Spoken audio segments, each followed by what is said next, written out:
Welcome to our Factopedia classes. आज हम लोग पढ़ेंगे प्रॉपर्टीज ऑफ मल्टीप्लिकेशन के बारे में। इसके पहले हम लोगों ने पढ़ा था प्रॉपर्टीज ऑफ एडिशन और सब्सट्रैक्शन, और उसी समय हम बताए थे कि जो एडिशन होता है वही सारी सेम प्रॉपर्टी मल्टीप्लिकेशन में भी आती है, ठीक है। और जो सब्सट्रैक्शन की प्रॉपर्टी होती है वही सेम प्रॉपर्टी आपकी डिवीज़न वाले में भी आएगी।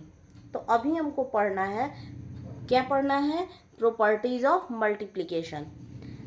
अगर जो वीडियो नहीं देखे होंगे वो पहले वाला वीडियो देख लेंगे, तो अगर एडिशन आपका क्लियर हो जाएगा तो मल्टीप्लिकेशन ऑटोमेटिक आपका क्लियर हो जाएगा। उसमें भी हम लोगों ने क्या पढ़ा था? First property is closure property.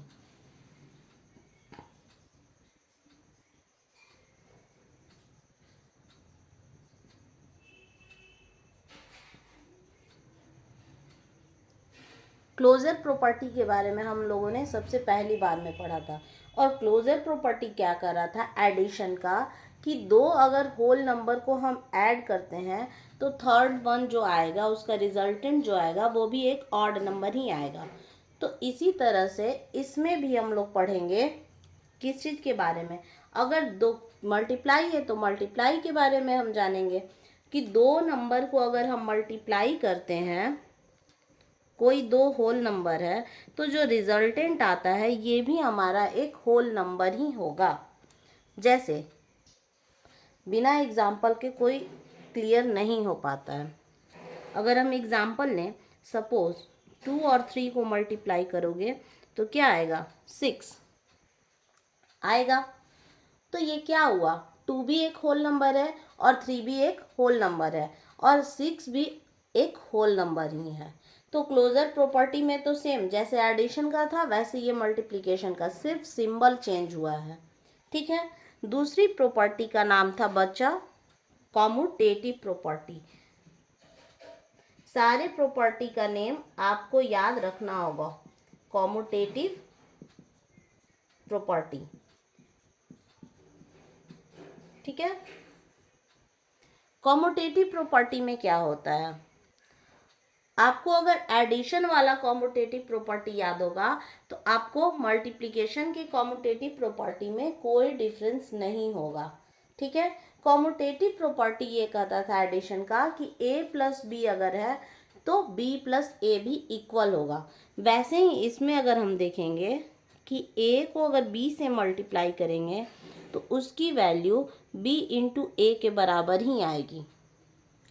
आप इसको एग्जाम्पल के थ्रू करके भी देख सकते हो। जैसे 4 इंटू 5 हम किए तो ये क्या हो जाएगा? 20। और 5 इंटू 4 अगर हम कर दें तो इसकी भी वैल्यू क्या आएगी? 20। यानी कॉम्यूटेटिव प्रॉपर्टी दोनों तरह से फुलफिल कर रही है, ठीक है। A into B equal to B into A. Third one हमारा प्रॉपर्टी था एसोसिएटिव प्रॉपर्टी, उसको भी देख लेते हैं।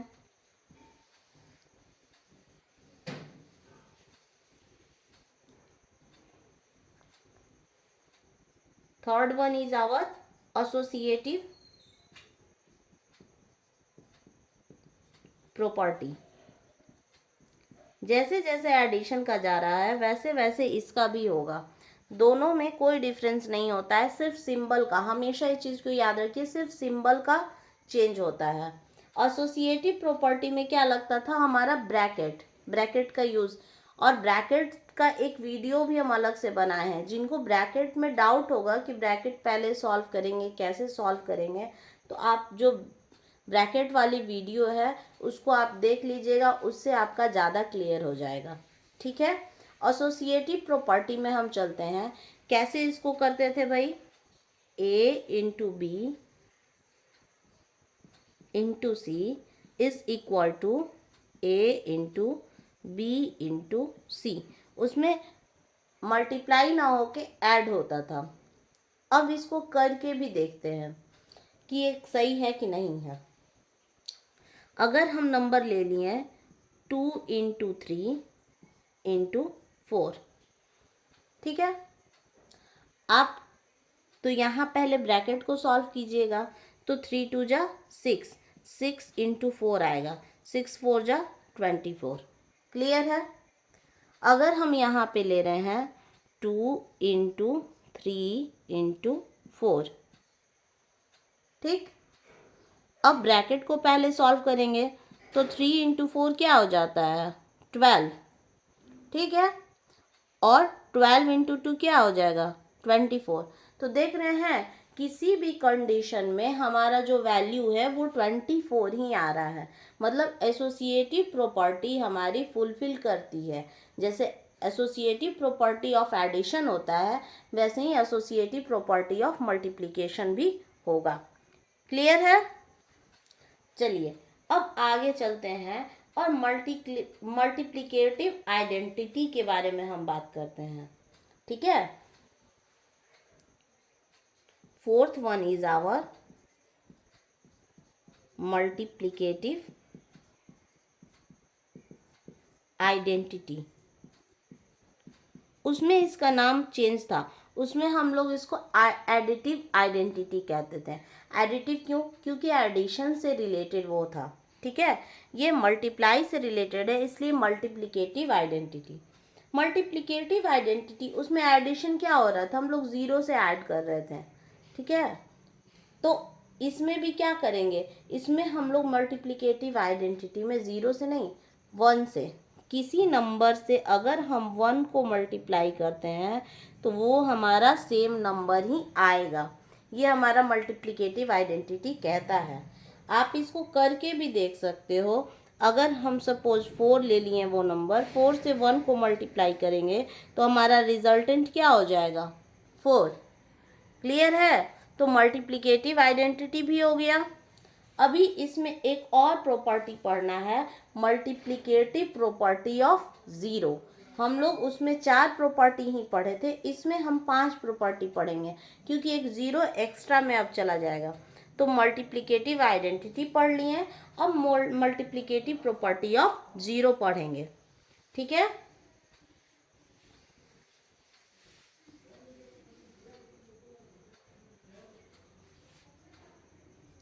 Fifth one is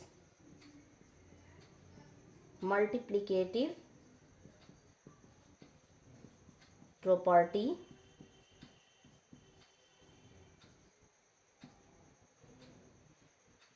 of zero, ठीक है।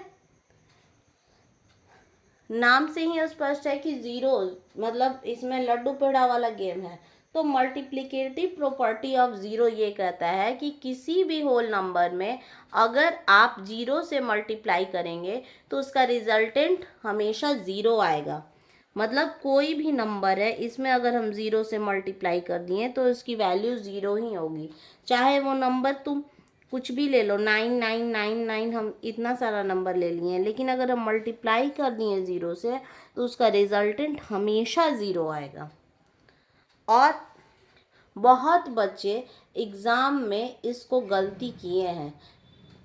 इसको कैसे आप लोग गलती कर देते हो, एग्ज़ाम में आपसे क्वेश्चन कैसे डायरेक्टली नहीं पूछता है, टीचर आपको थोड़ी ना डायरेक्टली क्वेश्चन देगा, थोड़ा सा उसको ट्विस्ट करके क्वेश्चन को दिया जाता है। अब कोई दे दिया रहेगा 1 2 3 4 into 99 into 1 2 3 into 956 into zero, value बताइए। अब आप क्या करते हो, आप शुरू से इसको मल्टीप्लाई करना शुरू कर देते हो। नहीं, आपको मल्टीप्लाई नहीं करना है, खोजना है कि कहीं ज़ीरो तो नहीं है इसके अंदर। अब जैसे ही यहाँ हमको ज़ीरो नज़र आ जाएगा तो इसको हमको मल्टीप्लाई नहीं करना है, डायरेक्टली लिख देना है कि ज़ीरो। और इस बार जो है बहुत सारे बच्चे जो पढ़ते हैं मेरे यहाँ वो ये मिस्टेक कर दिए थे, उनके एग्ज़ाम में जब भी क्वेश्चन आया था वो यही मिस्टेक किए थे। कुछ बच्चे यहाँ तक मल्टीप्लाई करके वही लिख दिए थे, कुछ इन दोनों को मल्टीप्लाई करके लिख दिए थे। नहीं, अगर आपका ज़ीरो आ रहा है तो मल्टीप्लिकेटिव प्रॉपर्टी ऑफ ज़ीरो बहुत इम्पॉर्टेंट है। आपको हमेशा खोज लेना है पहले ही कि ज़ीरो है तो है तो अब उस पर वर्क कर दीजिए, ठीक है। तो यहाँ तक तो आपका क्लियर हो गया। ये हो गया पांचों प्रॉपर्टी। अब कभी कभी प्रॉपर्टी जो मल्टीप्लिकेशन की प्रॉपर्टी है और एडिशन की प्रॉपर्टी है, दोनों को मिक्स करके भी क्वेश्चन आता है। ठीक है, मल्टीप्लिकेशन का प्रॉपर्टी, एडिशन का प्रॉपर्टी। तो एक हम मिक्सअप क्वेश्चन देख लेते हैं कि कैसे हम उसको करते हैं। ठीक है, कैसे करते हैं? Distributive property of multiplication over addition.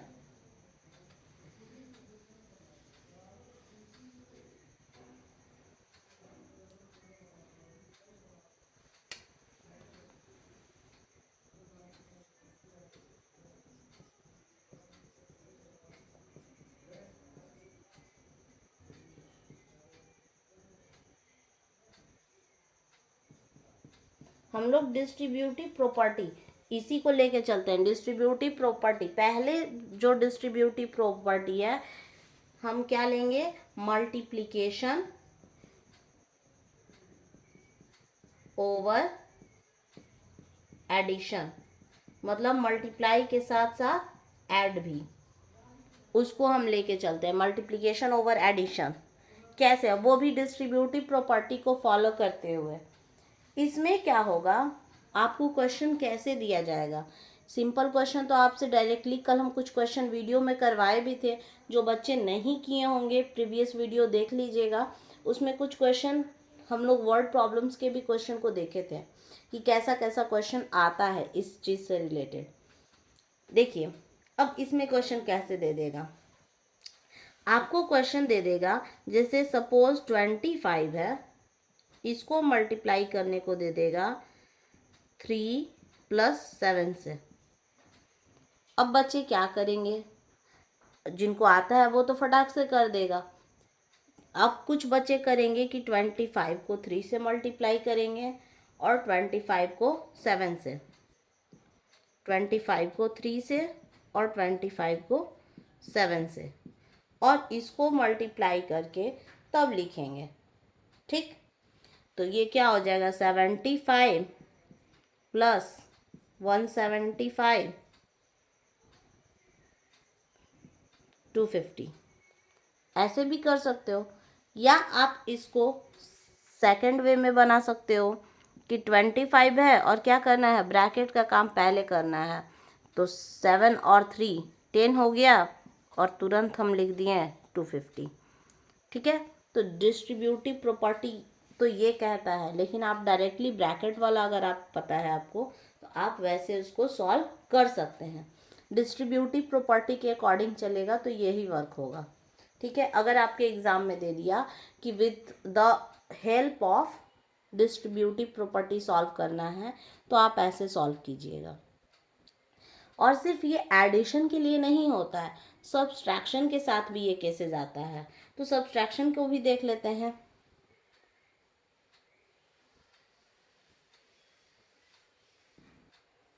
Multiplication over subtraction. ठीक है,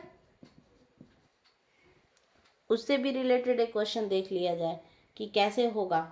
तो देखिए इसमें भी कोई हार्ड एंड फास्ट नहीं है। जैसे आपका कोई भी एक सिंपल एग्जांपल लेते हैं, 12 है, इसको मल्टीप्लाई करने को कह दिया 20 - 5 से। कैसे आप इसको कीजिएगा?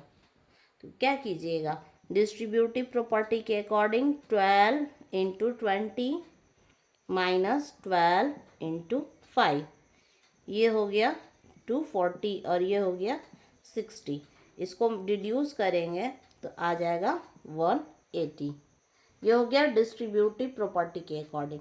अब विदाउट डिस्ट्रीब्यूटिव प्रॉपर्टी अगर आपको बनाना है तो आप ब्रैकेट को पहले सॉल्व कर लीजिए, 12 × 15, और फिर आप इसको मल्टीप्लाई कीजिएगा तो इसकी वैल्यू इतनी ही आएगी, 180 ही आएगी। ठीक है, अब हम पढ़ेंगे properties of division of whole number. Division के बारे में पढ़ना है। तो डिवीजन जब भी आप स्टार्ट कीजिए तो आपके दिमाग में सब्ट्रैक्शन वाला टोटल चीज़ घूमना चाहिए। जब सब्ट्रैक्शन आपको याद होगा कि कैसे हम करते थे उसमें, तो आप डिवीजन को इजी वे में समझ लीजिएगा। ठीक है, इसीलिए हम क्या बोले थे कि एडिशन जो है वो मल्टीप्लिकेशन से रिलेटेड है और सब्ट्रैक्शन जो है वो डिवीजन से रिलेटेड है। तो फर्स्ट वन हमारा था क्लोजर प्रॉपर्टी। क्लोजर प्रॉपर्टी में क्या होता था, पहला तो हम यही प्रॉपर्टी पढ़े थे मल्टीप्लिकेशन में, क्लोजर प्रॉपर्टी। तो क्या क्लोजर प्रॉपर्टी यहाँ वर्क करेगा? यहाँ पर आपका क्लोजर प्रॉपर्टी वर्क करेगा कि नहीं, इसको हम देखते हैं। क्लोजर प्रॉपर्टी कहता था कि अगर हम ए को डिवाइड करेंगे बी से तो वो सी आना चाहिए और तीनों का तीनों क्या होना चाहिए, होल नंबर। एक एग्जाम्पल के थ्रू पहले करके देखते हैं कि ये फुलफिल कर रहा है कि नहीं कर रहा है। सपोज अगर हम नंबर ले लिए 8 को डिवाइड किए 4 से, क्या आ गया आपका वैल्यू 2। ठीक है, ठीक है। लेकिन अगर हम 8 को 3 से डिवाइड कर रहे हो तो इसकी वैल्यू क्या आएगी, पॉइंट में आएगी। पॉइंट में समथिंग समथिंग आ सकता है। जब पॉइंट में जाएगा एक एग्जैक्ट होल नंबर तो नहीं बनेगा, तो यहाँ पे ये जो कंडीशन है ये फेल कर गया। यहाँ क्या हो जाएगा, 2 पॉइंट कुछ कुछ नंबर आएगा। ठीक है, तो यहाँ पे तो ये कंप्लीट नंबर नहीं आ रहा है, पॉइंट में आ रहा है, तो होल नंबर वाली कंडीशन को ये फुलफिल नहीं करता है। इसीलिए ये प्रॉपर्टी, क्लोजर प्रॉपर्टी, डिवीज़न में फुलफिल नहीं हो पाता है। ठीक, सेकंड वन हम पढ़े थे associative property, sorry second one हम लोग पढ़े थे कॉम्यूटेटिव प्रॉपर्टी। सेकंड था हमारा कॉम्यूटेटिव प्रॉपर्टी। तो कॉम्यूटेटिव प्रॉपर्टी में हम लोग क्या पढ़े थे, उसको थोड़ा सा देख लेते हैं। कॉम्यूटेटिव प्रॉपर्टी में हम पढ़े थे कि ए को अगर हम बी से डिवाइड करें, मल्टीप्लाई था वहाँ पे तो मल्टीप्लाई लेके चले थे, तो इसकी वैल्यू किसके बराबर आनी चाहिए, बी डिवाइडेड बाई ए के बराबर आनी चाहिए। लेकिन क्या ये फुलफिल करेगा कंडीशन को? तो फिर से हम इसको रिपीट करते हैं कि कैसे ये होगा। इसको एक एग्जाम्पल के थ्रू कैसे हम देखते हैं। देखिए, कोई एग्जाम्पल ले लीजिए कॉम्यूटेटिव प्रॉपर्टी के लिए कि 12 डिवाइडेड बाई 6 क्या हो जाएगा वैल्यू, 2। सबको आता है। लेकिन किया 6 डिवाइडेड बाई 12, 2 आएगा? नहीं आएगा। जैसे ही आप 6 को 12 से डिवाइडेड कीजिएगा तो ये 1/2 आएगा। तो क्या कॉम्यूटेटिव प्रॉपर्टी को डिवीज़न फुलफिल कर रहा है? तो नहीं। सब्ट्रैक्शन में भी आपको याद होगा कि क्लोजर प्रॉपर्टी, कॉम्यूटेटिव प्रॉपर्टी इस चीज़ को नहीं फॉलो कर रहा था। वही सेम थिंग डिवीज़न के साथ भी कंडीशन रिपीट होता है। इसमें भी क्लोजर प्रॉपर्टी और कॉम्यूटेटिव प्रॉपर्टी को ये फुलफिल नहीं करता है। थर्ड वन हमारा था एसोसिएटिव प्रॉपर्टी। तो एसोसिएटिव प्रॉपर्टी को भी हम चेक कर लेते हैं कि क्या डिवीज़न इसको फुलफिल करता है कि नहीं करता है।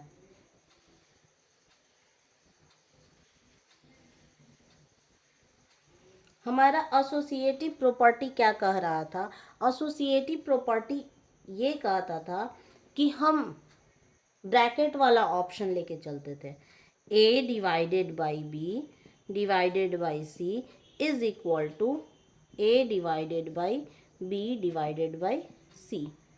ये होना चाहिए, तब हमारा एसोसिएटिव प्रॉपर्टी को वो फॉलो करेगा। तो इसको एक एग्जांपल के थ्रू फिर चेक करते हैं कि ये क्या, ये बात सही है कि नहीं है।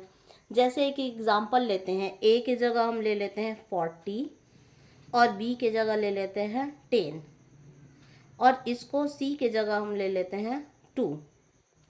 ठीक है, तो फुलफिल तो करना चाहिए कि 40 डिवाइडेड बाई 10 डिवाइडेड बाई 2, इधर भी उतना ही आना चाहिए। आपको याद होगा कि पहले हम किसको सॉल्व करते थे, ब्रैकेट को। ब्रैकेट को सॉल्व करेंगे तो ये हो जाएगा 4 divided by 2 that is 2।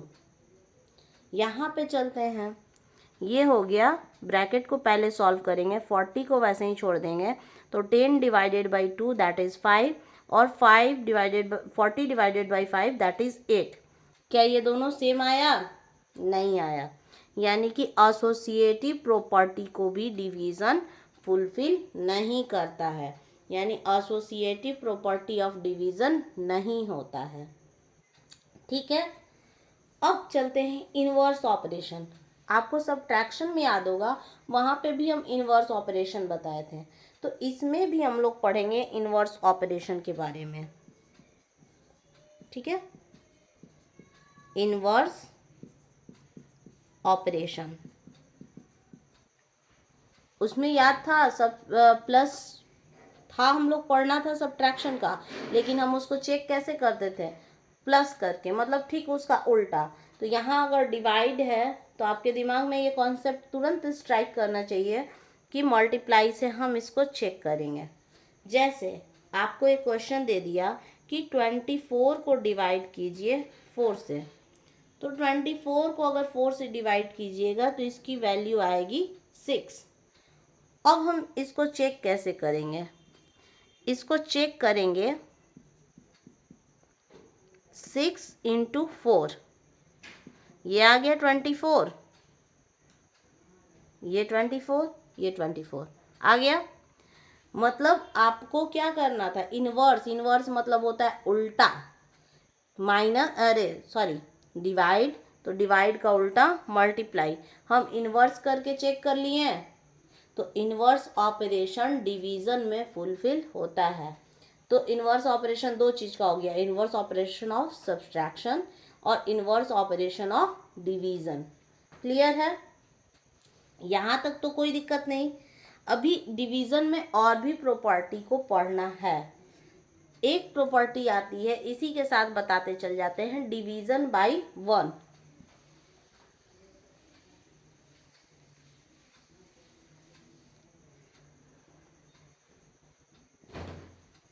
Fifth one is division by 1। 1 के साथ अगर हम किसी चीज़ को डिवाइड करते हैं तो क्या होगा? देखिए, किसी भी होल नंबर में अगर आप 1 से डिवाइड करेंगे तो वो सेम थिंग आएगा। जैसे आप प्लस में कर रहे थे तो वही चीज़ होगा, प्लस में नहीं, मल्टीप्लाई में मल्टीप्लाई कर रहे थे उसको 1 से तो वही सेम नंबर आ रहा था। यानी कि a divided by 1 is equal to a। Example के थ्रू चलते हैं। सपोज 10 ले लिए, 10 को अगर हम 1 से डिवाइड करेंगे तो ये वही नंबर आएगा। तो डिवीज़न बाय 1 तो क्लियर हो गया, इसमें तो कुछ बताना ही नहीं है। एक इसमें एक्स्ट्रा आ जाता है, डिवीज़न बाय इटसेल्फ, खुद से खुद को डिवाइड करें, डिवीज़न बाय इटसेल्फ, उसी से अपने आप को कर दे तो क्या होगा? तो a को अगर a से डिवाइड करेंगे तो उसकी वैल्यू हमेशा आ जाती है 1। एग्जाम्पल आप फिर से देख सकते हो, जैसे सपोज 7 है, 7 को 7 से डिवाइड कर दो, क्या आएगा? 1। तो इसमें तो कोई चीज़ बताना ही नहीं है, डिवीज़न बाय इटसेल्फ। अब दो चीज़ बचा, डिवीज़न ऑफ ज़ीरो और डिवीज़न एल्गोरिथम। सबसे इम्पॉर्टेंट एल्गोरिथम हो जाता है। डिवीज़न ऑफ ज़ीरो भी अपने आप में ज़रूरी है, तो उसको भी देख लेते हैं। डिवीज़न ऑफ ज़ीरो आपको फिर से जो है ये अभी छोड़ेगा नहीं, डिवीज़न ऑफ ज़ीरो आगे भी इसको पढ़ना पड़ेगा। डिवीज़न ऑफ ज़ीरो, ज़ीरो से किसी नंबर में, मतलब कि ज़ीरो से कोई भी नंबर अगर हम डिवाइड करेंगे तो उसकी वैल्यू क्या हो जाएगी?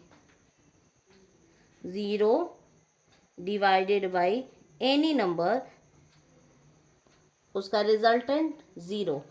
अगर हम 0 में 27 से डिवाइड कर दें तो इसकी वैल्यू हो जाएगी 0। मतलब हर हाल में इसकी वैल्यू 0 ही आने वाली है। कुछ भी यहाँ नंबर दे दे, अकड़म पकड़म कुछ भी नंबर दे, आपको 0 ही 0 आना है। ठीक है, एक आ गया डिवीज़न एल्गोरिथम, जो कि हम बोलें कि बहुत इंपॉर्टेंट है डिवीज़न एल्गोरिथम। ये अभी नहीं, ये आपको 10th तक ये डिवीज़न एल्गोरिथम पीछा नहीं छोड़ने वाला है। इसी को हम लोग 10th में इसका नेम यूक्लिड डिवीज़न लेमा में चले जाते हैं। ठीक है, जो हायर क्लास के भी बच्चे मेरे वीडियो को देखते हैं उनको याद होगा यूक्लिड डिवीज़न लेमा किसको कहते हैं। तो डिवीज़न एल्गोरिथम क्या कहता है, ये आप पढ़े भी होंगे शायद, dividend equal to divisor into quotient plus remainder. ठीक है, हिंदी में भी बता देते हैं, भाज्य बराबर भाजक गुणे भागफल प्लस शेषफल। ठीक है, तो ये वहीं से आता है। और इसमें एक चीज़ ध्यान दीजिएगा, जो भी रिमाइंडर है ये हमेशा छोटा होता है, कोसेंट से हमेशा छोटा होता है। अगर लिखना है तो साइड में आप लिख सकते हो, r is always less than the q। ठीक, अब कैसे इसको हम देखेंगे, इसको कैसे बनाएंगे, तो देख लेते हैं एक एग्जाम्पल के थ्रू। किसी भी चीज़ को समझने के लिए सबसे बेस्ट होता है कि उसका एग्जाम्पल आप ले लो। ठीक है, छोटा सा एग्जाम्पल ले लिया जाए।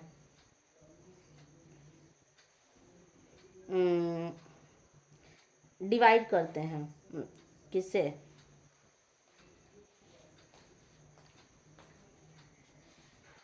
सपोज 35 है, इसमें हम